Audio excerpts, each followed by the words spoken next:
ऐसी भक्ति वेदांत स्वामी अभय शरद विंशीला प्रभुपाद महाराज की जय हो। पतित पावन गौर सुंदर महाप्रभु की जय हो। श्री राधा वृंदावन सुंदर बिहारी भगवान की जय हो। हरे कृष्णा कृष्णा कृष्णा हरे हरे। संग कीर्तन की जय हो। वर्तमान आचार्य आदरणीय पूज्य गुरुदेव श्री त्रियोगा महाराज की जय हो। कीर्तनंद स्वामी जगत गुरु शिला भक्तिपाद की जय हो। ऐसी भक्ति वेदांत स्वामी अभय चरण विंशीला प्रभुपाद महाराज की जय। श्री चैतन्य चरितमृत की जय हो। राधा वृंदावन चंद्र बिहारी भगवान की जय। गिरधर गोपाल लड्डू गोपाल की जय हो। श्यामपति रामचंद्र की जय। ओम अज्ञानतिमिरान्धस्य ज्ञानाञ्जनशलाकया चक्षुरुन्मीलितं येन तस्मै श्रीगुरवे नमः। ओम नमो भगवते वासुदेवाय। ओम नमो भगवते वासुदेवाय।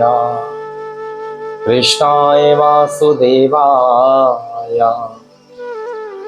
देवकी नंदनाय च नंदगोपकुमाराय श्री गोविंदाय नमो नमः। हे कृष्णा करुणा सिंधु दीनबंधु जगत्पते गोपेश्वर गोपीकान्तं श्री राधाकान्तं नमस्तुते। तप्त कांचनं गौरांगे राधे वृंदावनेश्वरे वृषभानुसुते देवी श्री प्रणमामि हरे प्रिया। श्री चैतन्य मनोभीष्टं स्थापितामिन भूतले स्वयं रूपं गदामयं ददान्ति सोमृदान्तिकम्। जय श्री कृष्ण चैतन्य प्रभु नित्यानंद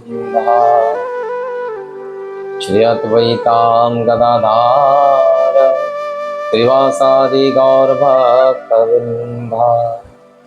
हरे कृष्णा कृष्णा कृष्णा हरे हरे हरे राम राम राम हरे हरे। नारायण नमस्कृतं नरं चैव नरोत्तमं देवी सरस्वती व्यासं ततो जयमुदीरता। आजातुलम्बभुजो कनकावतारतो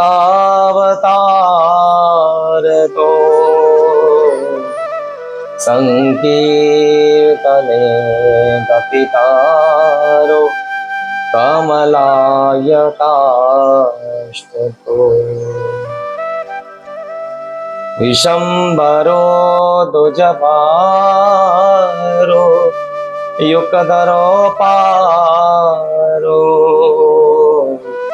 वंदे जगत् प्रियकारो गरुणावतारो। वंदे आनंदे अवभूतवाईश्वर्यनम् श्री चैतन्य महाप्रभु निपजिति अभीतिव्रसादे भक्ति शास्त्रे प्रियायते। जय जय श्री चैतन्य निताय जय नित्यानंद जय अद्वैत चंद्र जय गौर भक्तवृंद। श्री चैतन्य प्रसादने तत्सवरूपस्य विनहेशार्यरणं बालो याति कृततातशास्त्रं दृष्टतात्ववृचलीलायसम्। लोकाभिराम रणरंगदे राजीवनेत्रं रघुवंशनाथं करुणिरूपं करुणाकरातं श्रीरामचन्द्रं शरणं प्रपद्ये। सियामयी सब जग जननी जानकी, करो जो परिणाम युग युग पानी। जनक सुता जग जननी जानकी, अतिशय प्रिय करुणा निदान की। जाके जुगपत कमलन मनाऊ, जासु कृपा निर्मल मिति पाओ। मनोजवम मारुत्य तुल्य वेगम, जितंदरीयं बुद्धिमातवेश्वरम। वाताजमोतं वानरयूतमूकं, श्रीरामदूतं शरणं प्रपद्ये। कर्पूरगौरं करुणावतारं, संसारसारं भुजगेन्द्रहारं, सदा वसन्तं हृदयारविन्दे। भवं भवानी सहितं नमामि। गौरी शंकर उमापति महादेव की जय हो। श्यामपति रामचंद्र की जय हो। पतित पावन गौर सुंदर महाप्रभु की जय हो। श्री राधा वृंदावन चंद्र प्यारे भगवान की जय हो। नित्यानंद महाप्रभु की जय हो। अद्वैत आचार्य महाराज की जय हो। कृष्णदास कविराज गोस्वामी महाराज की जय हो। श्री श्री गौरी शंकर उमापति महादेव की जय हो। गजानन महाराज श्री गणेश की जय हो। श्री श्री पवन पूत हनुमान महाराज की जय हो। गिरधर गोपाल लड्डू गोपाल की जय हो। कृष्णदास कविराज गोस्वामी महाराज की जय हो। श्री चैतन्य चरितमृत की जय हो। हे कृष्णा,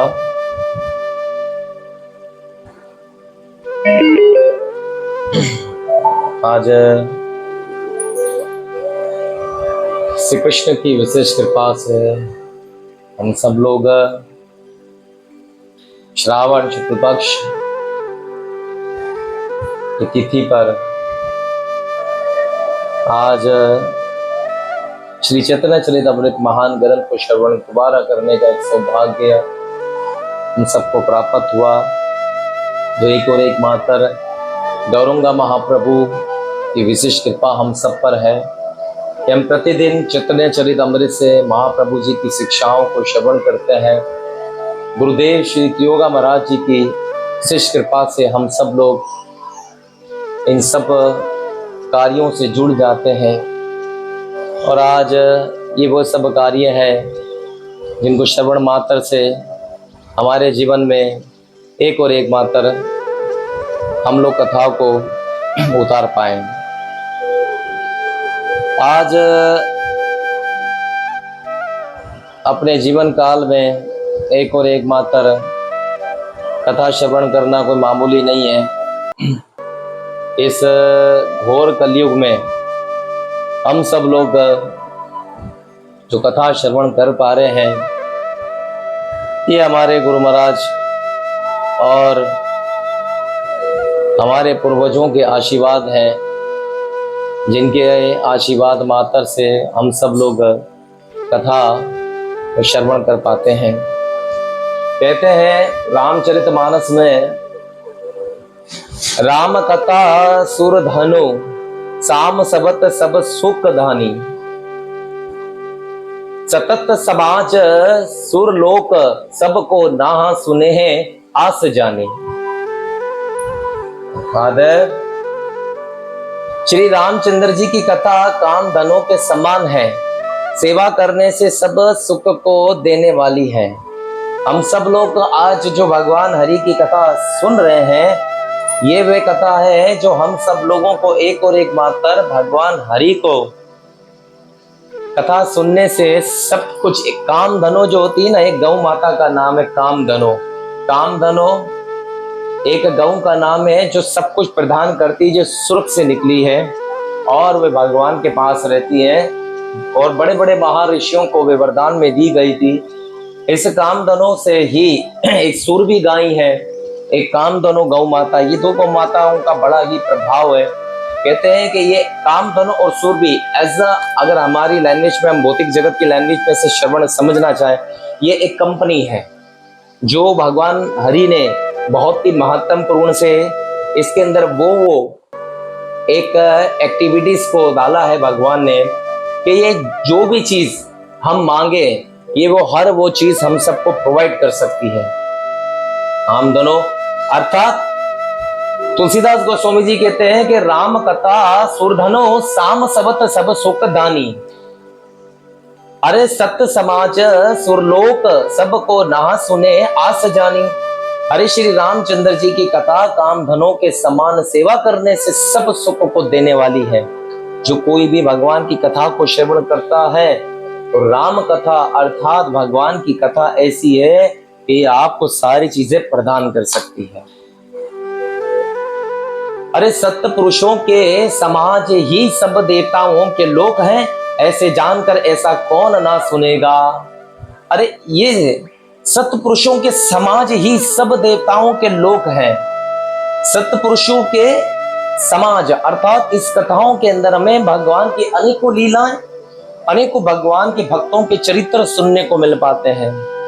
तो ये देवताओं के लोग, और ऐसे ही जानकारी ऐसे ही कौन सा सुनेगा। अरे ये ऐसी जानकारी कौन ऐसा व्यक्ति होगा जीवन काल में जो जानकर इसे कौन ना सुनेगा। अगर किसी को ये पता लग जाए कि ये सब कुछ देती है और इतनी नॉलेज हम सबको मिल पाती है, हमारे जीवन काल में इतना कल्याण करती है, कौन सा ऐसा व्यक्ति होगा जो इसको नहीं चाहेगा। राम कथा सुंदर कर तारी, अरे संसियाए बिहाक उड़ विनहारी। राम कथा कली बितप को तारी, अरे सदा रे सुने हैं गोरी राजकुमारी। हे गिरिराज कुमारी, भोलेनाथ जी क्या कहते हैं, सदा सुनो हो गिरिराज कुमारी। क्या सुनो, भोलेनाथ जी कहते हैं रामचंद्र जी की कथा हाथ की सुंदर तालियों के समान है। अरे जो सुंदर रूपी पक्षियों को उड़ा देती है, राम कथा कलयुग रूपी वृक्ष को काटने के लिए एक कुल्हाड़ की तरह है। जो कोई भी व्यक्ति इस राम कथा को श्रवण कर पाता है, ऐसे व्यक्ति अपने जीवन काल में सारे पाप चिन्हों को खत्म कर देता है। ऐसा शिव जी ने रामचरितमानस में कहा है।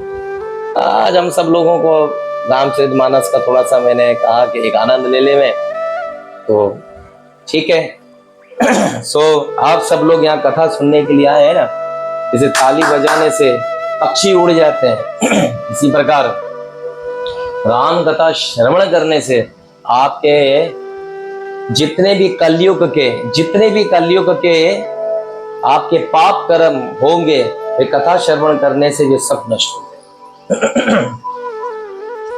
सो आप समस्त वैष्णव जन यहाँ आकर उपस्थित हुए, कथा को श्रवण कर रहे हैं। सो धन्यवाद आप सब लोगों का इस कथा में आए हुए।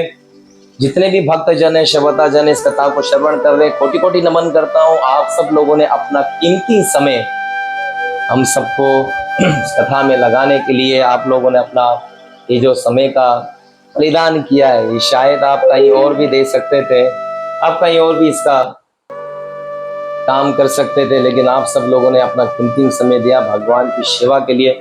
सो धन्यवाद है। आज हम दोबारा चैतन्यचरित अमृत से चलते हैं, जहाँ महाप्रभु जी की विशिष्ट प्रेरणा हम सब लोगों को हमारी भक्ति में उन्नति दे पाती है, और हम सब लोग को चैतन्य महाप्रभु जी की कृपा मात्र से अपनी भक्ति में आगे बढ़ पाते हैं।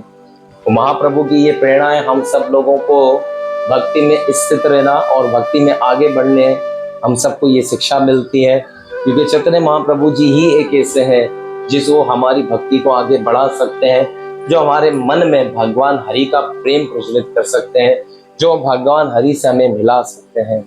चैतन्य महाप्रभु की ही कृपा एक मात्र ऐसी है कि उनकी कृपा अगर हो जाए तो हमारे जैसे पतित जीव भी व्यास आसन पे बैठकर आपको कथा सुना सकते हैं। तो ये सब चैतन्य महाप्रभु जी की कृपा है कि मुझ जैसा पतित जीव भी आप सब लोग को व्यास आसन पे बैठकर इस कथा को श्रवण करवा रहा है। केवल और केवल ये सब मेरे गुरु महाराज और चैतन्य महाप्रभु जी का एक आशीर्वाद है। सो धन्यवाद है। कल तक हम सब लोगों ने चैतन्य महाप्रभु जी की प्रेरणा जो भगवान श्री कृष्ण द्वारा हम सबको मिल पाई, आज चैतन्य महाप्रभु जी हम सब लोगों को एक नए श्लोक से एक नई शिक्षा देते हैं। वे कहते हैं मोके बहुरुए पधा पद भाए अरे पुरुष से शर्माहे सहाय चत्ति विहारे चत ग्यार वाणी अरे गुण विपर पधाये पथक। ब्राह्मण ब्रह्मा के मुख से ब्राह्मण प्रकट हुए। क्या बताया? ब्रह्मा के मुख से ब्राह्मण प्रकट हुए। जिस प्रकार चैतन्य महाप्रभु ने हमें कल की कथा में क्या क्या श्रवण करवाया था कि महाप्रभु कहते हैं कि बद्ध जीव वो लोग हैं जो भगवान हरि की भक्ति नहीं कर पाते हैं, और जो लोग गुरु की कृपा नहीं प्राप्त कर पाते हैं ऐसे लोग कभी भी भगवान की भक्ति नहीं कर पाते हैं। तो वो कहते हैं महाप्रभु जी कि गुरु के बाद उन्होंने महिमा किसकी बताई है? 4 वर्ण की। तो वे 4 वर्ण क्या बताते हैं? सुख बावरूत बद पात बाह्यम पुरुष आश्रम सही अरे चत विहार जिज्ञासुर वर्णम गुरुण विपरता ये पुथक। अर्थात ब्रह्म के मुख से, अर्थात भगवान कृष्ण के मुखार से, मुखबिंद से प्रकट हुए हैं। इसी तरह कौन? ब्रह्म के मुख से ब्राह्मण प्रकट हुए हैं। कौन प्रकट हुए हैं? ब्राह्मण। कहते हैं कि ब्राह्मण जो होता है वह भगवान कृष्ण का मुख होता है। हम कभी भी भगवान को भोग लगाते हैं तो मुझे कौन बताएगा कि भगवान को भोग लगाने का मंत्र कौन सा है? आप सब लोग कृष्ण कृपा है। एक समय हो चुका है, श्याम सुंदर प्रभु है मेरे साथ, और हमारे दिलीप प्रभु भी है, और हमारे कोई राजीव प्रभु भी है। तो ये कौन मुझे बताएगा? भगवान को जब भोग लगाते हैं तो भगवान का मंत्र क्या पढ़ते हैं? देखिए ब्रह्म के ऊपर बात आई है, ब्राह्मण पे। तो कोई भगत है जो मुझे बताएंगे? हरे कृष्णा। दिलीप प्रभु जी है, राजीव प्रभु है, श्याम सुंदर प्रभु है, और शायद राजेश प्रभु भी है। सो आप मुझे लोग बताएंगे, आप लोग के भगवान को जब भोग लगाते हैं तो क्या बोलते हैं? कौन सा मंत्र है? हरे कृष्णा। कभी मुझे कंफर्म नहीं थे, लेकिन जब हम लोग भोग लगाते हैं तो हम लोग नमो विष्णु पदाय कृष्ण कृष्ण कृष्ण भक्ति वेदांत स्वामी का नाम ये पढ़ के, और तो जय श्री कृष्ण चैतन्य प्रभु नित्यानंद श्री अद्वैत गदाधर श्री राधाजी गौर भक्त वृंदा और हरे कृष्ण महामंत्र 3 मंत्र पढ़ते हैं। अच्छा, श्याम सुंदर प्रभु आप है लाइन पे ही? आप ऑनलाइन होके जा चुके हैं?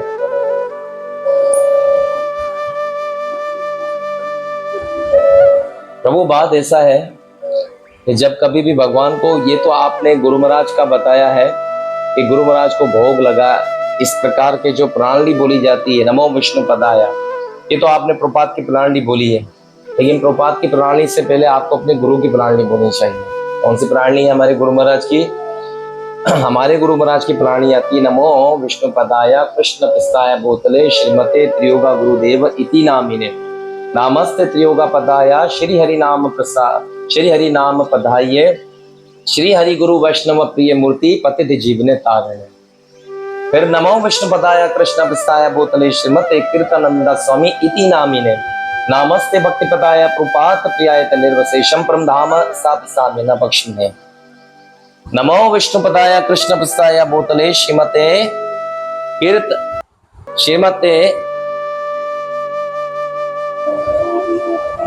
हरे कृष्णा कृष्ण कृष्ण हरे हरे हरे राम राम राम हरे हरे। प्रभु आवाज आ रही मेरी क्लियर? जी प्रभु आवाज दे रहा है। इसके बाद फिर जो आपने प्रणाली बोली प्रपात की, फिर ये प्रणाली बोली जाती है, ठीक है। इसके बाद जब प्रपात की प्रणाली पूरी हो जाती है तो प्रपात की प्रणाली पूरी होने के बाद नमो ब्राह्मण देवाय क्या बोले जाता है? नमो ब्राह्मणे देवाय गौ ब्राह्मणेताय जगत विस्ताय कृष्णाय गोविंदाय नमो नमः। तो ये क्यों बोला जाता है नमो ब्राह्मणे देवाय गौ ब्राह्मणेताय ये इसलिए बोला जाता है कि ब्राह्मण, भगवान ने इस श्लोक में क्या कोट किया कि ब्राह्मण मेरा मुख है। कौन है? भगवान हरि का मुख है। तो इसीलिए भगवान कहते हैं कि ब्राह्मण को मैंने अपने मुखारविंद से प्रकट किया है। अर्थात अगर आप अपने जीवन काल के अंदर किसी ब्राह्मण को भोजन करवा देते हो या किसी गौ को भोजन करवा देते हो, या दो बातें आ रही, नमो ब्राह्मण देवाय गौ ब्राह्मण, गौ ब्राह्मण यानी कि ब्राह्मण और गौ, इन दोनों को कोई भोजन करवा देता है तो वह साक्षात मेरे मुख में आ जाता है। ये बात हमेशा याद रखिएगा। तो ये भगवान को मंत्र है, भगवान का मंत्र है, भगवान को अर्पण करने का। ठीक है, तो आप सब लोग इस बात को हमेशा याद रखिएगा कि भगवान का भोग लगाने का मंत्र ये है। ठीक है, और आगे भी आपको कुछ पूछना हो तो मुझसे आप व्हाट्सएप करके पूछ सकते हैं। प्रभु भगवान ने ब्राह्मणों को अपने मुखारविंद से प्रकट किया, इसी तरह उनकी बाहों से, उनके हाथों से क्षत्रियों को प्रकट किया। किसको प्रकट किया? भगवान ने क्षत्रियों को प्रकट किया, उत्पन्न किया। उनकी कमर से वेश को निकाला। भगवान की कमर से कौन निकले? वेश। ठीक है, वेश लोग जो है वे भगवान की कमर से निकले हैं, और उनके पांवों से शूद्र निकले हैं। ये चारों वर्ण तथा इनके चारों आश्रम, ब्रह्मचार्य, गृहस्थ और वानप्रस्थ तथा सन्यास मिलकर मानव समाज का पूर्ण बनते हैं। ये मानव समाज को पूर्ण करते हैं। कौन कौन करते? ब्राह्मण, वेश, ठीक है, क्षत्रिय और शूद्र। ये चार वर्ण भगवान ने बनाया, यानी कि ऐसा चार पोजीशन है। चार पोजीशन क्या है? ये भगवान ने चार पद बनाए हैं। अब भगवान ने इनके कार्य दिए। ब्राह्मण का कार्य क्या है? भगवान की कथा करना, घर घर जाकर डोर टू डोर भगवान का कीर्तन करना, और जो कुछ भगवान की दया कृपा से उसे दान दक्षिणा मिल जाता है वो उसी पे स्थित रहता। ऐसा ब्राह्मण के ये भगवान ने वर्किंग दी है कि उसका काम ये है। अब यहाँ पे क्षत्रियों को क्या दिया है भगवान ने कि क्षत्रियों का कार्य ये होता है, वो आदमी क्षत्रिय है जो देश के लिए और अपनी प्रजा के लिए वे युद्ध करता है, हाथ में हथियार उठाता है, और सब प्रकार से वे सबका वध भी कर सकता है। किसके लिए? अपनी प्रजा के लिए वे किसी का भी वध कर सकता है। तो भगवान ने उसे अपने हाथों से प्रकट किया है, भुजाओं से। भगवान ये कहते हैं। अब बात आती है वेश की। वेश कहां से प्रकट हुआ? वे भगवान की कमर से। अब क्षत्रिय भगवान के हाथ से, ब्राह्मण भगवान के मुख से, और वेश भगवान की कमर से। अब वेश क्या है? अर्थात भगवान को पता है, इस बात को भगवान भली भांति जानते थे कि इस संसार को अगर मैंने चलाना है तो इस संसार को चलाने के लिए आदान प्रदान करना पड़ेगा, गिव एंड टेक। और गिव एंड टेक क्या है? एक साथ बिजनेस। भगवान ने कहा कि अगर यहाँ पर मूल्य नहीं मिलेगा, यानी कि धनराशि और गिव एंड टेक नहीं होगा, तो ये संसार कैसे चलेगा? तो आज क्या हम जॉब करते तो पैसा मिलता है, ठीक है। अगर पुराने प्राचीन काल में ऐसा होता था कि लोग धनराशि के साथ साथ खाना पान भी देते थे। जो लोग आज भी भारत में ऐसा कुछ ऐसी जगह है जब धनराशि कम दी जाती है और खान पान दे देते कि जी आपको हम खाना पीना खिलाएंगे और आपको इतना इतना पैसा कम देंगे। तो उन लोगों का खान पान जो है ना वे फिर वो लोग ही करते हैं, व्यापारी लोग, परंतु उनको पैसा कम दिया जाता है। तो भगवान इस बात को जानते थे कि इससे आदान प्रदान करने से देश काल चलेगा। तो लोग क्या करेंगे? नौकरी चाकरी कर कर अपना पेट का पालन पोषण भी करेंगे, ठीक है ना, क्योंकि दुनिया को चलाना था भगवान को। ये क्या है? ये भगवान की योग माया है, ठीक है, इसे कहते हैं योग माया। अब इसके आगे भगवान श्री कृष्ण क्या बताते हैं? शूद्र।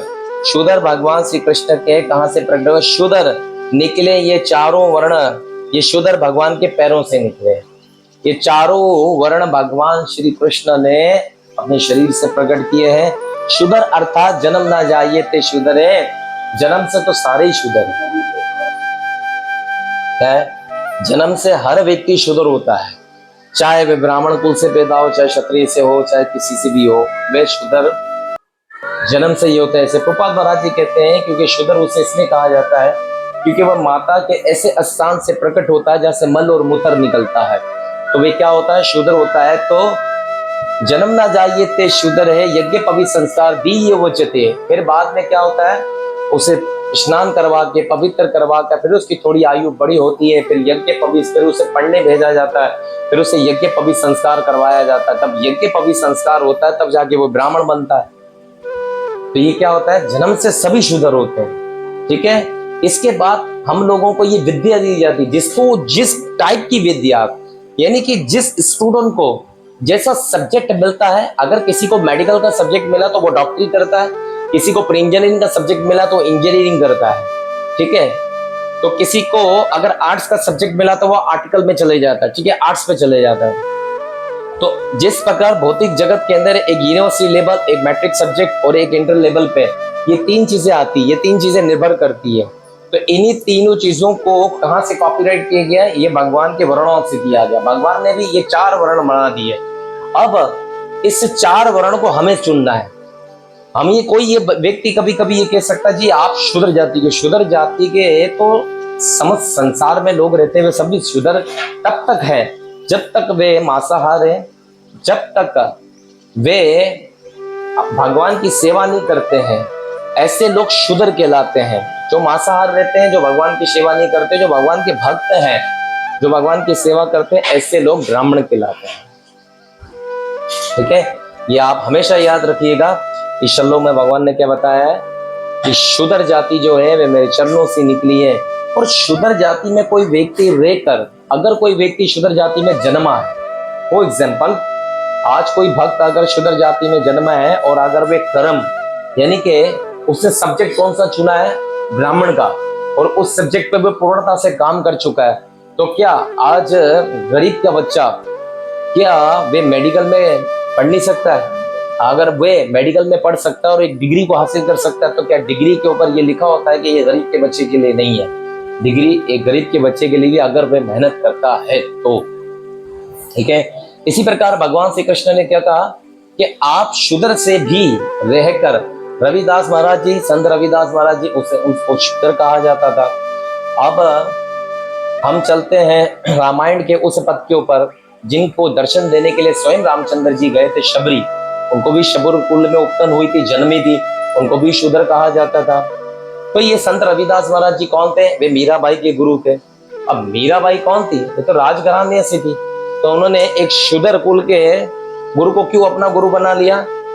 शूद्र नहीं थे, वे तो चमड़ा धोते थे रविदास महाराज जी। और जब उनको किसी ने कहा कि तुम किस काहे के ब्राह्मण हो, तुम्हारे तो जनोई नहीं लगी है, तो उन्होंने कहा तुम चमड़े की जनोई को देखते हो ना, तो तुम्हें जनोई थोड़ी नजर आएगी। तब उन्होंने जिससे चमड़ा काटते थे ना, उसी को अपने यहाँ मारा और उससे अपने अंदर से जनोई निकाल के देखा, बोले देखो ये मेरी जनोई है, ये मैं ब्राह्मण हूँ।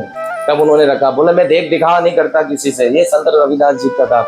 मीराबाई भी जब उनके पास गई थी ना कि मैं आपको गुरु बनाना चाहती हूँ, तब वो उस वक्त चमड़ा धो रहे थे, और ऐसे चमड़ा धो रहे थे ना, तो ऐसे खून जो ना मीराबाई के ऊपर लगता था।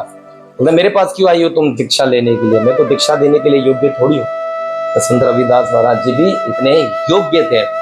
तो जरूरी नहीं है कि अगर कोई व्यक्ति वर्ण आश्रम का सही ढंग से अगर पालन करता है, अगर वे शूद्र में जन्मा है, तो वर्ण आश्रम धर्म के मुताबिक वे एक ब्राह्मण बन सकता है। क्योंकि ब्राह्मण आपके चरित्र, आपके कर्मों से बनता है।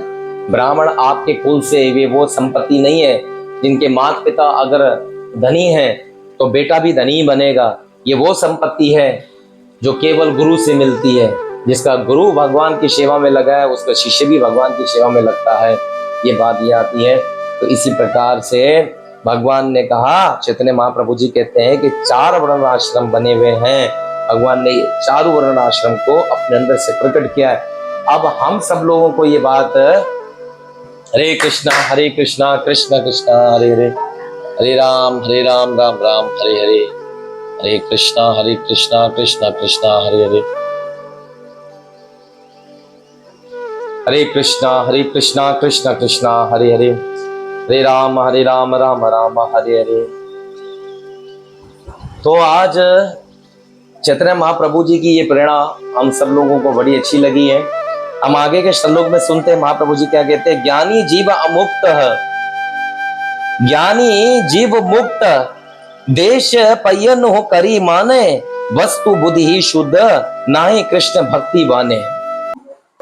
महाप्रभु जी कहते हैं मायावादी संप्रदाय के ऐसे अनेक तर्कवादी ज्ञानी हैं जो अपने आप को मुक्त मानते हैं और अपने आप को नारायण कहते हैं। इसलिए महाप्रभु जी कहते हैं कि मायावादी संप्रदाय में ऐसे कई लोग हैं जो अपने आप को ब्रह्म मानते हैं कि मैं स्वयं नारायण हूं, मैं स्वयं भगवान हूं। तो भगवान ये कहते हैं, कितने महाप्रभु जी कहते हैं ये मायावादी संप्रदाय है, इनसे दूर रहे। एक वैष्णव को कभी भी मायावादी संप्रदाय में नहीं जाना चाहिए, क्योंकि वे केवल एक और एक मात्र कहते हैं कि ब्रह्म ज्योति ही सब कुछ है, ज्योति ही ईश्वर है, ज्योति सब कुछ है, बाकी ये मूर्ति पूजा ये सब कुछ गलत है। तो ये सब बातें जो भगवान की पहुंच तक नहीं पहुंच पाते हैं, जो भगवान तक आगे तक नहीं बढ़ पाते, वो यहाँ तक ही रह पाते हैं। तो हमारे गुरु महाराज कहते हैं ऐसे लोगों से दूर रहना चाहिए और हमें भगवान की सेवा में हमेशा लगा रहना चाहिए। वे ज्ञानी नहीं है, अपने आप को मुक्त मानते हैं, वे अपने आप को मुक्त मानते हैं और क्या सोचते हैं। एक एग्जाम्पल है, वो व्यक्ति कहता है जी हम ब्रह्म की पूजा करते हैं और मरने के बाद हम ब्रह्म में लीन हो जाते हैं। आप एक बात सोचें, अगर भगवान को इस जीव को अपने अंदर ही मिलाना था तो भगवान इस जीव को अपने आप से अलग क्यों करते और इसे भूमि में क्यों भेजते। एक एग्जाम्पल बहुत बड़ा है, आप थोड़ा सा अपने आप को कॉन्सेंट्रेट करें इस बात पे। लोग कहते हैं जी ब्रह्म ज्योति ही सब कुछ है, ब्रह्म ही कृपा है, ब्रह्म ही सब कुछ है, ब्रह्म ही सब है, और हम ब्रह्म के अंदर लीन हो जाते हैं। जब हम ब्रह्म को पूछते तो हम भी अहम ब्रह्मस्मि में, मैं भी ब्रह्म हो जाता हूँ। तो एक बार सरस्वती को ठाकुर महाराज जी हमारे शिला प्रभुपाद महाराज जी के गुरुदेव कहीं प्रचार करने गए थे, तो वे भगवान के विषय में प्रचार कर रहे थे। तो वहां पे एक मायावादी व्यक्ति आया और कहने लगा, अरे तुम क्या इधर जो है ना मूर्ति पूजा का प्रचार करते हो, अरे ब्रह्म ही सब कुछ है, अरे हम खुद भगवान है। तो बोले अच्छा, बोले क्यों, तुमको भगवान, तुम खुद भगवान हो? बोले हाँ, मुझे तो सब में भगवान दिखता है। क्या बताया, मुझे सब में भगवान दिखता है, मुझे तो सब में भगवान नजर आता है। तो सरस्वती को ठाकुर महाराज जी ने कहा कि जूते में भगवान दिखता है? तो बोला हाँ जूते में भी है। तो सरस्वती को ठाकुर महाराज जी ने जूता उठाया और उसे खूब जूते से पीटा और खूब मारा। तो उसने कहा तुम मुझे मार क्यों रहे हो? तो सरस्वती को ठाकुर महाराज ने कहा मैं थोड़ी मार रहा हूँ, भगवान मार रहा है भाई तुमको, तुमने तो बोला जूते में भी भगवान दिखता है। तो ये लोगों का भ्रम होता है। ये जो लोग भगवान तक नहीं पहुंच पाते हैं, ऐसे लोग ही भ्रम के पीछे चल पाते हैं। तो कहते हैं वे ज्ञानी नहीं है जो अपने आप को मुक्त मानता है और अपने आप को ही नारायण कहता है, किंतु जब तक वह कृष्ण भक्ति में नहीं लगता है तब तक उनकी बुद्धि निर्मल नहीं होती है। जब तक एक व्यक्ति कृष्ण भक्ति में नहीं लगता तब तक उसकी बुद्धि निर्मल नहीं होती है। इसी प्रकार ये निर्मल अर्थात क्या है, हम भगवान की सेवा नहीं करेंगे तो निर्मलता कैसे आएगी, हम भगवान की भक्ति नहीं करेंगे तो निर्मलता कैसे नहीं आएगी। देखिए आज से हम कुछ टाइम पीछे जाते हैं, अपना बैकग्राउंड देखते हैं। आप सब लोग बैठे हैं, आप अपना अपना बैकग्राउंड जरा अपने फ्लैशबैक में जाए और आप वहां देखें भक्ति करने से पहले आप क्या थे। आप मांसाहार थे, आप कोई नशा भी करते होंगे अपने जीवन काल के अंदर। आप अपने फ्लैशबैक में जाए, आप क्या थे। आप किसी को गाली देने में किसी भी प्रकार का रोक टोक नहीं करते होंगे, आप तुरंत किसी पे हाथ उठा देते होंगे, तुरंत हम भला बुरा कहने में कोई आसरा नहीं करते होंगे। तो क्या आप अपने फ्लैशबैक में ये सब चीजें आज याद नहीं आती आपको? लेकिन आज आप जब आप डिवोटी बने हो तो आपका हृदय कितना निर्मल हो गया, आप हर जीव पर कृपा करते। नहीं, जीव हत्या करना साक्षात अपराध है, पाप है। किसी को भी एक जीव को किसी जीव की हत्या नहीं करनी चाहिए। तो क्या निर्मलता प्रकट हुई, कहां से प्रकट हुई? चैतन्य महाप्रभु जी कहते हैं केवल भगवान कृष्ण की भक्ति करने से ही ये प्रकट होती है। अगले श्लोक में चैतन्य महाप्रभु जी कहते हैं ये अरे वंदे अक्ष्ट विमुक्त मानी मास अरे तवियास्त भाव ये विशुद्ध बुद्धि आए आरुद्ध ये कचरण पदम पदम तत् अरे पतंतिया ये नायतो यह क्षेत्र यायुम। अर्थात हे कमल नेत्रन, जो अपने ही आप को इस जीवन में मुक्त मानता है किंतु आपकी मुक्ति नहीं करता, अपने आप को जीवन में मुक्त मानता किंतु आपकी मुक्ति नहीं करता, वे अवश्य ही अशुद्ध बुद्धि वाला है। अब कोई व्यक्ति कहता है जी मैं तो खुद मुक्त हूं, मैं खुद भगवान हूं, और वो आपको मुक्ति नहीं देता है, तो ऐसा व्यक्ति अशुद्ध है। एक बार एक गुरु के पास एक चेला गया और चेले ने कहा मुझे मुक्ति चाहिए। तो गुरु ने कहा ठीक है तुझे मुक्ति मिल जाएगी बेटा। बोले लेकिन एक शर्त है गुरुजी। बोले क्या? बोले मैं मांस नहीं छोड़ूंगा। बोले कोई बात नहीं, मुक्ति मैं दे दूंगा। बोले हाँ। बोले मैं नशा नहीं छोड़ सकता। बोले कोई बात नहीं, मुक्ति मैं तुझे दूंगा। फिर चेला बोला अरे मैं अवैध संग, पराई स्त्री संग भी करता हूं, वो नहीं छोड़ती मुझसे। बोले कोई बात नहीं, मुक्ति मैं दूंगा। अच्छा, बोले इसके अलावा और क्या पाप कर सकता है? बोले मैं जुआ खेलता, वो नहीं छोड़ सकता। बोले कोई बात नहीं, मैं तुझे मुक्ति दूंगा, लेकिन शर्त एक है। बोले क्या? बोले तू सब काम कर लेकिन टाइम पे डोनेशन देकर जाया कर। ओह, चेला बड़ा आज के दौर का, कलयुग का तेज आदमी था। उसने कहा गुरुदेव, गुरुजी आपकी लीला अपरंपार है, आप तो मुक्ति देने में इतने सफल हो। अरे मैं सब पाप कर रहा हूँ, चारों नियम जो भगवान ने बताया उसका विध्वंस कर रहा हूँ, फिर भी आप मुझे कह रहे मैं आपको मुक्ति दे सकता हूँ, और केवल एक ही चीज पे। बोले क्या? बोले सिर्फ दक्षिणा देम पे दिया करो। तो गुरुदेव ठीक है, मैं दक्षिणा के अंदर आपको पूरा भारत देता हूँ। तो गुरुदेव ने कहा अरे पागल हो गया मन बुद्धि, भारत क्या तेरे बाप का है? तो शिष्य बड़ा चालू था। शिष्य ने कहा गुरुदेव मुक्ति क्या तेरे बाप की है कि इतना पाप अत्याचार करने से भी आप मुझे रोक नहीं रहे, उल्टा कह रहे मुक्ति मैं दूंगा। तो ऐसे ठगी गुरुओं की शरण से बचना चाहिए।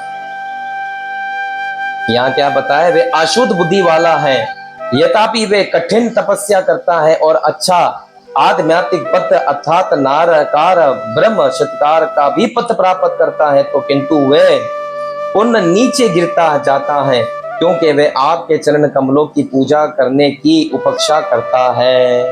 कोई व्यक्ति ब्रह्म तक क्यों ना पहुंच जाए, लेकिन अगर वे भगवान कृष्ण के चरणों की पूजा नहीं करता है तो वह व्यक्ति एक और एक मात्र नीचे गिरता है। मैंने आपको स्टार्ट में क्या बताया? ब्रह्म ज्योति अर्थात ब्रह्म की पूजा करने वाला व्यक्ति ये सोचता जी मैं ब्रह्म में जाके मिल जाता हूँ। अगर भगवान को अपने आप में मिलाना था तो भगवान ने हमें भूमि पे क्यों भेजा? भगवान को हमको अपने आप से नहीं मिलाना है, भगवान ने हमसे अपनी सेवा करानी है।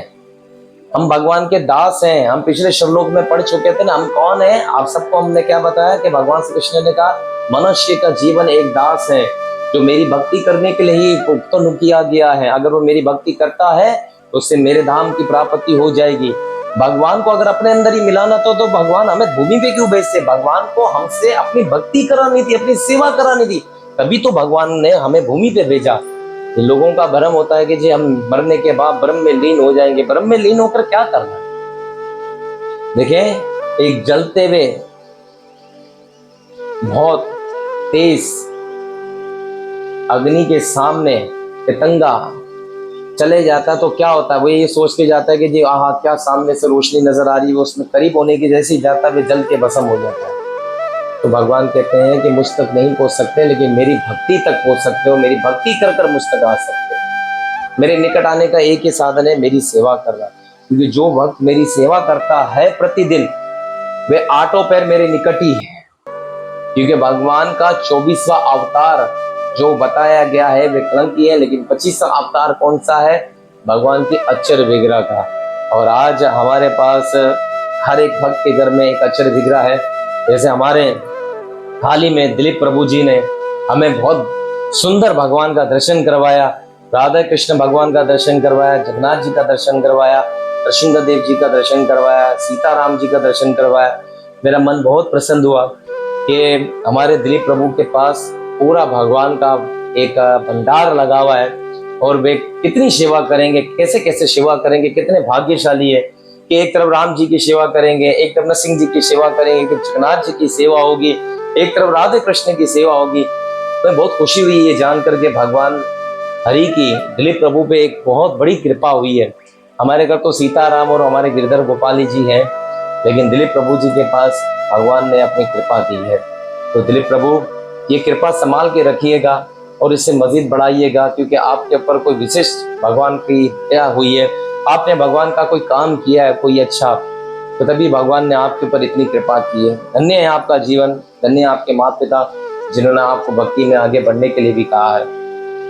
देखिए, ये मैं नहीं कह रहा हूँ, ये शास्त्रों से प्रमाण आपके सामने खुद स्वयं आ रहे हैं, ये मेरा प्रसंग नहीं है, ये तो शास्त्र आपको खुद प्रमाण देते हैं कि देखो भगवान की भक्ति करने वाला भगवान स्वयं उसे पसंद करते हैं, और जो लोग निराकारी होते हैं, जो भगवान की सेवा नहीं करते हैं, ऐसे लोग नीचे गिर जाते हैं। और कृष्ण सूर्य साम माया हुए अंधकार, ये है कृष्ण ताहे नहीं, ये माया है अधिकार। कहते हैं कृष्ण सूर्य के समान है और माया अंधकार के समान है। माया क्या है? अंधेरा है। कृष्ण सूर्य के समान है। जब हम कृष्ण के निकट जाते हैं तो माया से दूर हो जाते हैं, और माया से दूर हो जाते हैं तो भगवान के निकट हो जाते हैं, क्योंकि भगवान के हम जितने निकट जाते हैं, भगवान एक प्रकाश है, और कृष्ण के जैसे हम करीब जाएंगे तो अंधकार थोड़ी हमारे साथ आएगा। अभी एग्जाम्पल ये कि अब मैं यहाँ से अगर लाइट बंद कर देता हूँ तो यहाँ अंधेरा हो जाएगा, लेकिन यहाँ पर ये टॉर्च जल जाए तो रोशनी हो जाएगी। तो हमारे जीवन के अंदर सब अंधेरा है, लेकिन सामने एक टॉर्च बहुत बड़ी है जो सूर्य से भी ज्यादा प्रकाश देती है, वे भगवान कृष्ण का चरण है। हमें हरि की चरणों की सेवा कर कर उस अंधकार से माया से दूर हो जाते हैं। कहीं सूर्य प्रकाश है वहीं अंधकार नहीं हो सकता है। अरे जहां सूर्य का प्रकाश होता है वहां अंधकार नहीं होता है। जैसे अब भी इस वक्त 7:30 बजे 8:30 बजे तक अंधेरा हो चुका है, तो सूर्य का प्रकाश नहीं है, तो क्या अंधकार है। अब जैसे ही सवेरे 5 बजेंगे तो सूर्य प्रकाश हो जाएगा, अंधकार चले जाएगा। इसी प्रकार जब हम भगवान की भक्ति से लगते हैं तो अंधकार माया दूर रहती है। हम जैसे ही भगवान की भक्ति से हटते हैं तो अंधेरा ये माया हमें जकड़ लेती है। जो ही मुक्त कृष्ण भावना अमृता अपनाता है, त्यों ही माया का अंधकार बहिरंग शक्ति का प्रभाव तुरंत ही नष्ट हो जाता है। जैसे मुक्त जीव भगवान हरि की भक्ति करता है, सेवा करता है, भोग धरता है, भगवान के चिर विग्रह ड्रेसिंग करता है, भगवान को स्नान करवाना, भगवान को मुरली लगाना, भगवान को इत्र लगाना, भगवान को शीशा आरसी दिखाना, ये सब क्या भगवान के माधुर्य रस का एक आनंद है, भगवान का श्रृंगार है, जिससे भगवान बहुत प्रसन्न होते हैं सवेरे भगवान की सेवा इस प्रकार से करने से।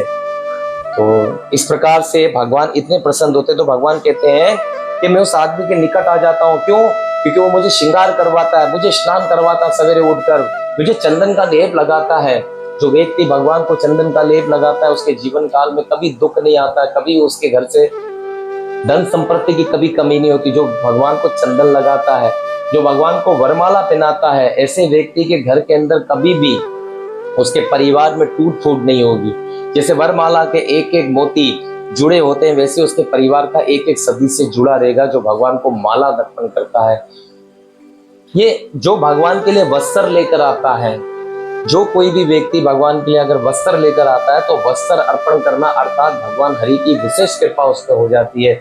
उसके जीवन काल में वे भगवान के इतने निकट हो जाता है, क्योंकि भगवान हरि उससे बहुत प्रिय हो जाते हैं। भगवान उसके जीवन में जो कुछ भी उसकी आवश्यकता होती है वे सब पूरी कर देते हैं। अब भक्त का भाव तो ये सब चीजों पे नहीं होता है। भक्त का भाव क्या होता है? मेरे भगवान सुंदर नजर आने चाहिए। जैसे हमारे गिरधर गोपाल आज व्हाइट कपड़ों में बैठे हैं हमारे सामने और मुझे देख रहे हैं, ये क्या बोल रहा है मेरे बारे में। तो मैं सोचता हूँ कभी कभी भगवान हमारे गिरधर गोपाल से कभी गलत बोलूँ तो क्षमा कर देना। ये सवेरे इनको श्रृंगार भी होगा, सवेरे ये चंदन से भी नहाएंगे, इत्र भी लगाते हैं। तो ये क्या है? भगवान बिजी करते हैं अपने भक्त को, अपने अंदर उसका इंटरेस्ट ज्यादा होता है भगवान में। नहीं, मैं अपने भगवान के लिए सेवा करूंगा, ये करूंगा। तो ये सब साधना ही करने से हम अंधकार माया से दूर हो जाते हैं। केवल और केवल क्या है भगवान की ये सेवा? क्या है? माया से दूर होना, भगवान के निकट होना। एग्जाम्पल हम लोगों को ये समझना चाहिए, भगवान की सेवा क्या है, भगवान की भक्ति क्या है। ये एनेस्थीसिया का एक इंजेक्शन है। क्या है? जैसे किसी का ऑपरेट करना होता है तो उसे बेहोशी का इंजेक्शन मारा जाता है तो वो सुन्न हो जाता है। ये सुन्न होता है ना एक आदमी को, तो सुन्न होता है, उसके साथ कुछ भी करो, काटन पीटी करो, कुछ भी करो, उसे असर नहीं होता जब तक वो सुन्न है। जब उसका सुनपन खत्म हो जाता तब तक वो चिल्लाता, अरे मुझे तकलीफ हो रही है। इसी प्रकार ये भक्ति क्या है, भगवान कृष्ण की सेवा क्या है? एनेस्थीसिया का एक इंजेक्शन है जो हम सबको सुन कर देता है। कोई कुछ भी कहता रहे, हरे कृष्णा। संसार में कुछ भी हो, हरे कृष्णा। क्या है, हम कृष्ण सेवा में लगे हैं। दुख भी आ जाए, हे कृष्णा भगवान आपकी कृपा है, धन्यवाद, आपने दुख तो दिया मुझे। हमारे शिला भक्तिपाद महाराज जी को जब पता लगा कि उनके शरीर में कैंसर हो गया है, तो उन्होंने क्या करा, बोला थैंक यू कृष्णा, और छोटे छोटे बच्चों को बुलाया, बोले आज मेरे घर पे पार्टी है, आप सब लोग को आना है। तो भक्तिपाद महाराज जी के बहुत अच्छे शिष्य हुए बापू जी, उन्होंने कहा कि आप क्या कर रहे हैं, आपको आज डॉक्टर ने कहा कि आपको कैंसर हो गया और आप, बोले मैंने थैंक यू कृष्णा बोला ना, बोले थैंक यू कृष्णा, मगर मुझे समझ नहीं आ रहा पार्टी भी कर रहे हो। बोले क्यों नहीं करूं, जब आपका चाहने वाला आपको कोई गिफ्ट दे तो आप उसके लिए पार्टी नहीं करोगे, थैंक यू नहीं करोगे। तो मेरे कृष्ण मेरे चाहने वाला ने मुझे गिफ्ट तो दिया, कैंसर ही सही लेकिन कृष्ण का गिफ्ट तो है। तो हमारे ऐसे ऐसे आचार्य हुए हैं जो भगवान की तरफ से कैंसर जैसा रोग भी आया तो बोले थैंक यू कृष्णा, पार्टी करेंगे आज, आपने मुझे गिफ्ट दिया। ऐसे ऐसे संत महात्माओं की परंपरा से जुड़े हुए हम सब लोग हैं, धन्य हैं भक्तिपाद महाराज जी। इसी प्रकार इस श्लोक के तात्पर्य में यही बताया जाता है कि प्रभाव तुरंत ही नष्ट हो जाता, अंधकार का प्रभाव तुरंत नष्ट हो जाता है जो कोई व्यक्ति भगवान हरि की भक्ति करता है। अब हम सब लोग भगवान कृष्ण की कृपा मात्र से शिव प्राण की तरफ चलते हैं। अब तक हम सब लोगों ने चैतन्य महाप्रभु जी की जो कृपा थी, कल हम सब लोग फिर एक बार और श्रवण करेंगे उनकी भक्ति, उनकी प्रेरणाएं श्रवण करके हम अपनी भक्ति को आगे बढ़ाएंगे। लेकिन अब तक हम शिव प्राण की तरफ चलते हैं। तो शिव प्राण से हमने अब तक कितने ज्योतिर्लिंग की कथा श्रवण की है, तो मुझे कोई भगत हो तो वो बता सकता है, क्योंकि मैं भी तो देखूं कि कितने भगत हैं जो शिव प्राण से ज्योतिर्लिंग की कथा कितनी श्रवण कर चुके हैं अब तक। हम कोई गिना सकता है मुझे? हरे कृष्णा, हरि बोल।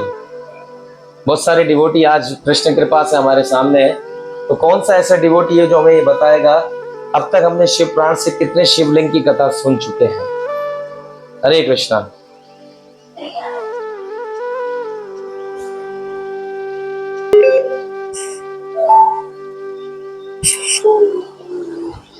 दिलीप प्रभु जी दोबारा आप अगेंस्ट दोबारा बताएंगे? मैं दरअसल मेरा जो ना स्पीकर बंद था, दोबारा बताएं। प्रभु हरे कृष्ण प्रभु, है ना आज है ना मेरे ख्याल से जो है 9 हो गई है, 9 ज्योतिर्लिंग की कथाएं हो गई है। Very good. और इसके अलावा और कौन है भाई भगत? हमारे राजेश प्रभु भी है, श्याम सुंदर भी है, मेरे ख्याल में माइक लगा के चले गए कहीं।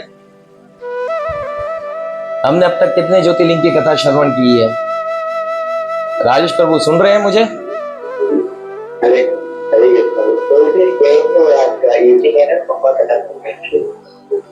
मुझे लग रहा है आप ना, आपको मैं कई बार आवाज देता हूँ, शायद आप स्क्रीन के आगे नहीं होते हैं, सो कोई बात नहीं, लेकिन फिर भी स्क्रीन के आगे रहा करें। तो आप बताएंगे कि कितने ज्योतिर्लिंग की कथा हम कर चुके हैं?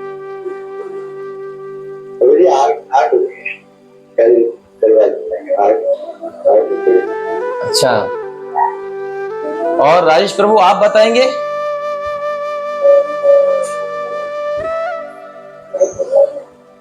हरे कृष्णा।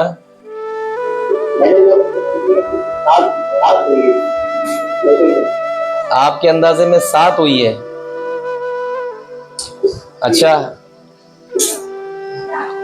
तो मैं ये कहूंगा ना तो 7 हुई है ना तो 8 हुई है। शिव जी इतनी जल्दी आप लोग के बुद्धि से चले गए हैं क्या? आज हमारे दिलीप प्रभु ने एक अच्छा बताया है कि आज 9 कथा हो चुकी है और आज 10वें शिवलिंग की कथा हम सब लोग श्रवण कर रहे हैं। तो क्लैपिंग करें हमारे दिलीप प्रभु के लिए सब लोग, क्योंकि दिलीप प्रभु ने बहुत अच्छा जवाब दिया है कि आज 10वीं कथा हो रही है। तो धन्यवाद दिलीप प्रभु, आपका शिक्षण और आपके सुनने का जो श्रवण करने का तरीका है वो बहुत अच्छा है। भगवान आपका श्रवण करने का तरीका और बड़ा, अन्य भक्तों का भी है, लेकिन अभी अन्य भक्त लोग सब लोग देखें, मैं आप लोगों को पूछ भी सकता हूँ, मैं इतनी कथा प्रयास परिश्रम करता हूँ, तो आप लोगों से मैं बीच बीच में सवाल भी करूंगा और आप लोगों ने जवाब भी देना होगा कि फलानी जगह पे हमने क्या बताया है, ताकि मुझे भी तो पता पड़े कि आप लोग कितने एंड तक कथा सुनते हो, कितने ध्यान से सुनते हो। ठीक है? आज 10वीं कथा है, 10वें ज्योतिर्लिंग की कथा है, जिसका नाम है नागेश्वर नामिक ज्योतिर्लिंग का और प्रादुर्भाव और उसकी महिमा। नागेश्वर नाम का एक ज्योतिर्लिंग प्रकट हुआ भोलेनाथ जी का। इस ज्योतिर्लिंग को प्रकट करने के लिए क्या उसकी महिमा थी, हम सब लोग शिवपुराण से आज जानेंगे। शिवपुराण में सूत गोस्वामी महाराज जी 88,000 ऋषि मुनि जी लोगों को जितने बार 9 शिवलिंग की कथा उन्होंने श्रवण करवाई, तो फिर उन्होंने जिज्ञासा करी कि अब हमें नागेश्वर नाम का ज्योतिर्लिंग किस प्रकार से इस भूमि में प्रकट हुआ, आप कृपा कर हे सूत जी आप हमें वो बताएं। तो कहते हैं सूत गोस्वामी महाराज जी कहते हैं, ब्राह्मणों अब मैं परमात्मा शिव के नागेश्वर नाम के परम उत्तम ज्योतिर्लिंग आविर्भाव का प्रसंग सुनाऊंगा। और दारुक नाम से प्रस्तुत कोई राक्षसी थी, वे पार्वती जी की दारुकी नाम की एक राक्षसी थी, जो माता पार्वती जी की बड़ी अच्छी सेवा करती थी। एक बार माता पार्वती बड़ी प्रसन्न हुई, माता पार्वती जी ने उसकी सेवा से प्रसन्न होकर कहा, दारुकी तुम्हें क्या चाहिए? तब उसने कहा कि मुझे आप वन की रक्षा करने की सेवा दे दीजिए, और वनों की रक्षा करते करते मैं इतनी बलवान हो सके, मैं और मेरा पति, कि हम लोग आपकी सेवा से इतना बल आ जाए हमारे पास कि हमसे कोई भी जीत नहीं सके।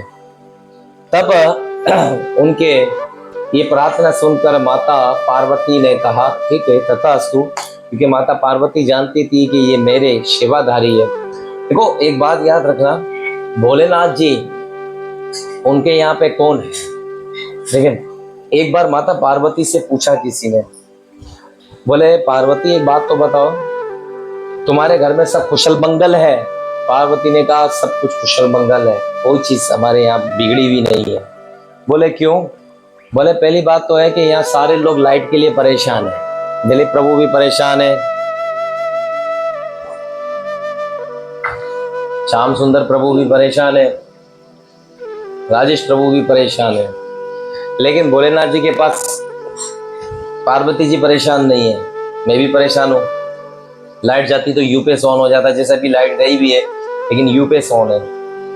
तो पार्वती जी ने कहा हमारे यहाँ लाइट नहीं जाती। बोले क्यों, कैसे नहीं जाती है? बोले हमारे स्वामी के सर मस्तक के पर जो चंद्रमा चमकता है ना, इसका ही प्रकाश इतना है कि इसकी लाइट जाती ही नहीं। हाँ, बोले क्या बात है भाई। बोले दूसरा पानी की भी कमी नहीं है। बोले पानी की भी कमी नहीं? बोले हाँ। बोले कैसे? बोले हमारे स्वामी के ही मस्तक से तो गंगा बहती है, अरे पृथ्वी को रंग देती है, पानी की भी हमारे यहाँ कमी नहीं है। बोले अच्छा। बोले दूसरा रिश्तेदारों की भी कमी नहीं है। बोले क्यों? बोले जिंदा रिश्तेदार तो हमारे पास रहते ही नहीं, सारे मरे हुए ही रहते हैं यहाँ, तो हमारे रिश्तेदारों से तो झगड़ा भी नहीं लगता है। बोले क्यों? बोले सारे पहले से मरे हुए, तो हमारे यहाँ तो सब मरे हुए राक्षसी भूत प्रेत पिताल ये सब रहते हैं यहाँ। बोले हमारे यहाँ गर्मी की भी आवश्यकता नहीं, क्योंकि हम तो कैलाश पे रहते हैं जहां से बर्फ प्रकट होती है। पार्वती जी का किसी महाराज जी को मैं सुन रहा था, तो बड़े भाव से ये बात बता रहे थे कि पार्वती जी बहुत प्रसन्न है इस वक्त, क्योंकि भोलेनाथ जी के संग में। तो ये पार्वती जी की एक सेवादारी थी दारू की, इसने पार्वती जी को प्रसन्न किया और पार्वती जी से वरदान ले लिया। पार्वती जी ने कहा ठीक है तथास्तु। अब राक्षस लोगों का स्वभाव होता है ना, वे बदलता नहीं है, वे अपने टाइम और टाइम पे वैसा ही रहता है जैसा उनका स्वभाव होता है। पार्वती जी ने देखा कि भाई ये तो हमसे वरदान लेने के बाद सारे सृष्टि के जितने वन हैं उन वनों को उठाकर ये इधर उधर घूम रही है, और सारे देवताओं को भी इनके पति ने और इसने दोनों ने बहुत तंग कर रखा है। सारे देवताओं में हाहाकार मच गया, लेकिन पार्वती जी को ज़ाहिर वरदान दिया है, पार्वती जी की सेवादारी थी, शिव जी खुश थे, तो वे लोग सब लोग परेशान होकर उसे पीड़ित हुए और प्रजा ने महर्षि अवरोह की शरण में गए। एक अवरोह नाम के महर्षि थे, उसकी शरण में गए, उनको प्रणाम किया। बोले महर्षि जी आप कृपा करें, हमें इस राक्षस से बचाएं, दारू के और उसके पति दारू से। ये हम लोगों को बहुत तंग करते हैं। हमारे जीवन काल में हम प्रेमामय भक्ति करते हैं, हम लोग को भक्ति नहीं करने देते, हवन यज्ञ की सामग्री में नहीं करने देते। बोले अच्छा।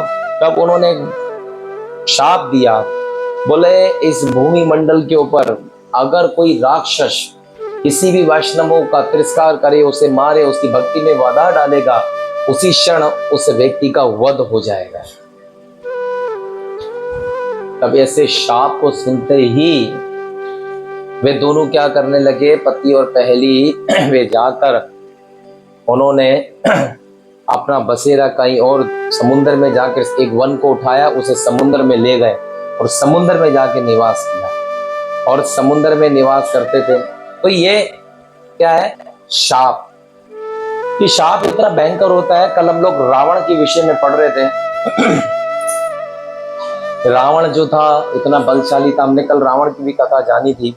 रावण के विषय में हम जान रहे थे कि रावण जो था पुलस्त्य कुल से था और पुलस्त्य कुल से उनका एक पुत्र हुआ, पुलस्त्य मुनि जी का विश्रुवा। विश्रुवा का पुत्र हुआ रावण। विश्रुवा महाराज जी की दो पत्नियां थी, एक राक्षसी थी, एक जो थी वे देवताओं के यहाँ से आई हुई। जो देवताओं के यहाँ से आई हुई थी, ये दो प्रकार की पत्नियां थी, जिससे कुबेर जी हुए। और इसी प्रकार विश्रुवा महाराज जी ने जिस राक्षसी थी उसका नाम केकस था। तो केकस के गर्भ से रावण पैदा हुआ, उसका स्वभाव अपनी माँ जैसा हुआ। केकस के गर्भ से कुंभकर्ण पैदा हुआ, उसका स्वभाव अपनी माँ जैसा हुआ। और केकस के गर्भ से विभीषण पैदा हुआ, लेकिन उसका स्वभाव अपने पिता जैसा हुआ, विश्रुवा जैसा। क्योंकि विश्रुवा जो महाराज जी थे वे ब्राह्मण थे, एक सन्यासी बाबा थे। उन्होंने भगवान की सेवा के लिए अपना जीवन दान दिया और वे इन सबको छोड़कर जा चुके थे। तब रावण ने इस संसार में इसी प्रकार से हाहाकार मचाया। जब कोई भी इस प्रकार से हाहाकार मचाता तो भगवान का अवतार होता है। उसके हाहाकार मचाने से रावण ने रंभा का आलिंगन किया और रावण ने रंभा का आलिंगन किया, जबकि रंभा जो थी वे कुबेर देव के पुत्र मणिग्रह की वे पत्नी थी। नल कुबेर की सॉरी वे पत्नी थी और नल कुबेर जी की वे पत्नी थी रंभा, जो अस्परा थी, जो बहुत सुंदर थी। रावण ने उसका अपहरण किया और उसका आलिंगन किया, उसका रेप किया। तब रंभा ने कहा कि मैं आपकी कुलवधू हूँ। तब रावण ने कहा मैं किसी कुलवधू को नहीं जानता हूँ। उसने कहा मैं तुम्हारी बहू हूँ। बोले मैं किसी बहू को नहीं जानता हूँ। बोले मैं तुम्हारा भाई कुबेर, मैं उसकी पुत्र नल कुबेर की पत्नी हूँ। बोले मैं उसको भी नहीं जानता। तब जब रावण ने उसका इस प्रकार से लिंगन किया, तब वे अपने पति के पास गए, नल कुबेर के पास। नल कुबेर ने देखा कि तुम्हारी ये स्थिति किसने की है? बोले रावण ने की है। तब उसने वहां शाप दिया था। क्या शाप दिया? देखो शाप की बात आई ना, जैसे इस ब्राह्मण ने भी शाप दिया है, तो वहां शाप उसने ये दिया कि रावण तो उससे युद्ध करने की तो मेरे अंदर इतनी समर्था, इतनी शक्ति नहीं है, लेकिन मैं तुझे शाप देता हूं, आज के बाद तूने किसी भी स्त्री की आज्ञा के बिना तूने उसका उल्लंघन किया तो तेरे मस्तक के 10 टुकड़े हो जाएंगे। इसीलिए रावण सीता माता को उठा के तो लेकर आया, लेकिन सीता माता की आज्ञा के बिना तो सीता माता के निकट नहीं जाता। तो सीता माता हमेशा एक सती पत्नी, जो पतिव्रता नारी होती है, वे पराये पुरुष से बात करने के लिए ना बीच के अंदर वे एक पर्दा रखती है। वे पर्दा क्या है? जैसे माता सीता हमेशा रावण की शक्ल नहीं देती थी, तिनका उठाती थी और तिनका बीच में रखती थी और रावण से फिर बात करती थी, लेकिन रावण की सूरत नहीं देखती थी सीता माता। ऐसे ही एक पतिव्रता नारी का भाव होना चाहिए। लेकिन आज तो भगवान दया कृपा करे, हर एक जगह पर हर एक स्त्री पराय पुरुष से बात करने के लिए कोई लज्जा नहीं। लेकिन यह सीता माता प्रेरणा देती है कि पराय पुरुष से बात करने के लिए किसी को बीच में रखो, साक्षी रखो कि भाई किसी के साथ तुरंत नहीं होना चाहिए। ये शिक्षा है सीता माता की तरफ से, ये बहुत बड़ी शिक्षा। एक पुरुष को भी पराई स्त्री के संग में अकेले नहीं रहना चाहिए। यहाँ तक कि ब्रह्मा जी कहते हैं एक पिता को भी पराई स्त्री के संग में नहीं रहना चाहिए, जिसके एक पिता को भी। इसी प्रकार इससे शाप लगा गया, तो इसके शाप से, महर्षि के श्राप से इन्होंने भूमि को त्यागा और भूमि को त्याग के वन को एक समुद्र में ले जाके वहां पर एक अपना स्थान बनाया उस स्थान के भीतर जो कोई भी व्यापारी अपनी नाव लेके जाता था तो ये सब क्या करते थे, उस नाव को किडनैप करते थे और उस नाव को पकड़ लिया करते थे। उसमें आए कि वे सब लोगों को मार कूट करते थे और उनका विध्वंस करते थे। तो एक दफा इन्होंने एक नाव को चुराने की कोशिश करी। उस नाव के अंदर भगवान शिव का एक बहुत अच्छा भक्त बैठा हुआ था और धमिका देने वाला। इस प्रकार से वे भगवान श्री शिव जी का इतना अच्छा भक्त था कि वे प्रतिदिन भगवान शिव की पूजा करता था और प्रतिदिन भगवान हरि की कृपा से ही वे वहां पे विराजमान रहता था। तब इन्होंने देखा कि हम लोगों को से सब कुछ तो छीन लिया गया है, अब हम लोगों को कौन देगा ये सब कुछ। तो इन्होंने क्या करा, हमारा राजपट समुद्र पे बनाएंगे, अब भूमि पे नहीं बनाएंगे। तो भूमि के ऊपर तो हमें शाप लगा हुआ है। तो इन्होंने क्या करा, उस शाप को बचाने के लिए ये कहाँ चले गए, समुद्र में चले गए। तो समुद्र में जब इन्होंने इस प्रकार से, भगवान शिव का एक भक्त था जो बहुत ही भगवान का महान भक्त था, भोलेनाथ जी का, जो हर वक्त में व्यापारी था और हर वक्त भोलेनाथ जी की आराधना करता था। तो भोलेनाथ जी की जब उसने आराधना करी कि भोलेनाथ जी आप मुझ पे कृपा करें, ये लोग हमारे इस पूरे ही नाव को चुराते हैं और हम सब लोग को तंग करते हैं, मार पिटाई करते हैं, भोलेनाथ जी आप कृपा करें। तो उन्होंने भोलेनाथ जी की प्रार्थना करी। भोलेनाथ जी उस वक्त वहाँ प्रकट हुए और पशुपात अपना उन्होंने निकाला और उससे पशुपात से सबको उन्होंने मार डाला। जब वे सबका विध्वंस होने लगा तो ये दोनों मियाँ बीवी वहां से भाग चले। फिर दोबारा ये दारूकी ने क्या करा, तपस्या करी। किसकी तपस्या करी, माता पार्वती की। और माता पार्वती के शरणों में जाके वे बैठ गई और प्रार्थना करने लगी, बोले मैया आज के बाद मैं कोई ऐसा पाप, ऐसा अपराध नहीं करूंगी, आप मुझ पर कृपा करें कि मैं अपने पति के साथ दोबारा से कुशल मंगल रह सकता हूँ और हमारा जो ये कुल है वह आगे बढ़ सके। तो माता पार्वती ने कहा क्यों, क्या हुआ। बोले आपके पति देव ने हम सबका विध्वंस कर दिया, हम लोग सब वहां नहीं जा सकते हैं, कृपा करें आप शिव जी से हमारे लिए कुछ प्रार्थना की इच्छा रखें। तब भोलेनाथ जी ने कहा ठीक है। माता पार्वती ने कहा स्वामी ये मेरी दासी है और उसमें बड़ी सेवा करती है, मेरा विश्वास है इसके ऊपर, आप इनकी कुल पे कृपा कर दीजिए, इनका कुल कभी विनष्ट नहीं हो, ये हमेशा आपकी सेवा के अंदर रहेंगे। तब भोलेनाथ जी ने उन्हें एक ज्योतिर्लिंग दिया और वे ज्योतिर्लिंग हुआ जिसका नाम हमने नागेश्वर, वे नागेश्वर नाम से भगवान वहां प्रकट हो गए भोलेनाथ जी। तो वहां पर इनकी पूजा की गई और वे सब लोग मिलकर इनकी पूजा करते हैं। कहते हैं कि प्रहास पर और हासी योकत वार्तालाप करके स्वयं ही वहां से स्थित हो गए। ज्योतिर्लिंग महादेव जी वहां ही नागेश्वर कहलाए। उस वक्त महादेव जी ज्योतिर्लिंग कौन सा, नागेश्वर नाम का ज्योतिर्लिंग वहां प्रकट हो गया। महादेव जी वहां पर नागेश्वर कहलाए और शिव जी शिवा देवी और नागेश्वर के नाम से विकायत है। शिवा देवी कौन है, माता पार्वती, ये नागेश्वर के नाम से वहां विकायत हुई हैं। ये दोनों ही सत्य पुरुषों को प्रिय हैं। इस प्रकार ज्योतिर्लिंग के स्वामी नागेश्वर नाम का ये महादेव जी ज्योतिर्लिंग रूप से प्रकट हुए हैं। ये तीनों लोगों को संपूर्ण कामनाओं को सदा ही पूर्ण करने वाला है, जो प्रतिदिन आदर पूर्वक नागेश्वर की और प्रादुर्भाव का ये प्रसंग सुनता है। नागेश्वर का प्रादुर्भाव का प्रसंग आप सब लोगों ने जो सुना है, ऐसे प्रादुर्भाव का प्रसंग सुनने वाले व्यक्ति को क्या मिलता है, ऐसे प्रसंग को सुनने वाले व्यक्ति को वह बुद्धिमान मानव महापातकों से नाश करने वाला संपूर्ण ही मनोरथों को प्राप्त कर लेता है। अपने जीवन के सारे पापों को विनष्ट कर वह अपनी सारी मनोकामनाओं को पूरी कर लेता है, केवल इस ज्योतिर्लिंग की कथा सुनने से ही। तो आप सब लोगों ने आज नागेश्वर भगवान ज्योतिर्लिंग की कथा सुनी है। आप सब लोगों के मनोरथन भी भोलेनाथ जी पूर्ण करेंगे। आपके जीवन काल से वे सारे पापों को विनष्ट कर देंगे और भगवान हरि की प्रेममय भक्ति देंगे। सो ये था भोलेनाथ जी का आशीर्वाद जो हम साथ के साथ लेकर चलते हैं। अब हमारा समय पूरा हो चुका है, 1 घंटे का समय था। 1 घंटे के अंदर हम सब लोगों ने भोलेनाथ जी की कथा, चैतन्य महाप्रभु जी की प्रेरणाएं हम सब लोगों ने श्रवण की है। सो कल हम पढ़ेंगे रामेश्वर नाम ज्योतिर्लिंग की कथा, इस प्रकार से रामेश्वर का प्रादुर्भाव हुआ। तो हम ये सब कल सुनेंगे। आप सब लोग का बहुत बहुत धन्यवाद।